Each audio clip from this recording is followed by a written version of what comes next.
أعوذ بالله من الشيطان الرجيم. بسم الله الرحمن الرحيم.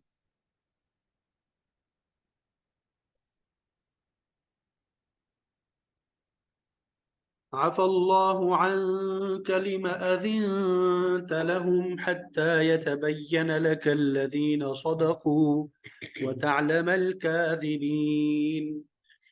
لا يستأذنك الذين يؤمنون بالله واليوم الآخر أن يجاهدوا بأموالهم وأنفسهم، والله عليم بالمتقين. إنما يستأذنك الذين لا يؤمنون بالله واليوم الآخر وارتابت قلوبهم فهم في ريبهم يترددون. ولو أرادوا الخروج لأعدوا له عدة ولكن كره الله بعاثهم فثبطهم وقيل اقعدوا مع القاعدين. لو خرجوا فيكم ما زادوكم إلا خبالا ولأوضعوا خلالكم يبغونكم الفتنة وفيكم سماعون لهم والله عليم بالظالمين. لقد ابتغوا الفتنة من قبل وقلبوا لك الأمور حتى جاء الحق وظهر أمر الله وهم كارهون. ومنهم من يقول ائذن لي ولا تفتني ألا في الفتنة سقطوا وإن جهنم لمحيطة بالكافرين. إن تصبك حسنة تسؤهم وإن تصبك مصيبة يقولوا قد أخذنا أمرنا من قبل ويتولوا وهم فرحون. قل لن يصيبنا إلا ما كتب الله لنا هو مولانا وعلى الله فليتوكل المؤمنون. قل هل تربصون بنا إلا إحدى الحسنيين ونحن نتربص بكم أن يصيبكم الله بعذاب من عنده أو بأيدينا فتربصوا إنا معكم متربصون. قل أنفقوا طوعا أو كرها لن يتقبل منكم إنكم كنتم قوما فاسقين. وما منعهم أن تقبل منهم نفقاتهم إلا أنهم كفروا بالله وبرسوله ولا يأتون الصلاة إلا وهم سالى ينفقون إلا وهم كارهون ولا ينفقون إلا وهم كارهون. صدق الله العظيم.